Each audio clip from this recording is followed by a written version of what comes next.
Samantala, nakatakda naman pong magpunta bukas si Pangulong Ninoy Aquino sa mga lugar na sinalanta po ng lindol sa Visayas. Para sa karagdagan detalye, may live report si PR Kanghel. Pia?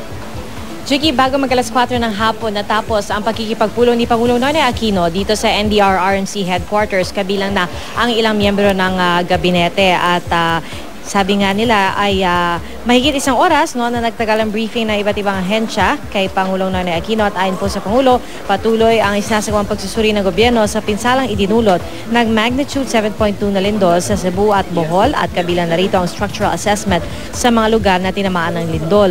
Bukas, personal daw siyang pupunta roon para inspeksyonin ng lugar bago tumungo sa South Korea para sa nakatakda niyang state visit bago matapos ang linggong ito. Sa ngayon kasi wala pa naman balak ipagpalipan ng state visit na ayon sa Pangulo ay matagal nang pinaghandaan. Hiniling naman ng Pangulo sa mga concerned agencies na tumulong sa pagpapatupad ng isang sistema kung saan mas mabilis na makakakalat ng impormasyon sa mga sinalantang lugar. Kabilang sa madumalo sa briefing ng Pangulo, sina Defense Secretary Voltaire Gazmin, DLG Secretary Mar Rojas, DSWD Secretary Dinky Soliman, DOST Secretary Mario Monteja, Executive Secretary Pedquito Ochoa, at DOTC Secretary June Abaya.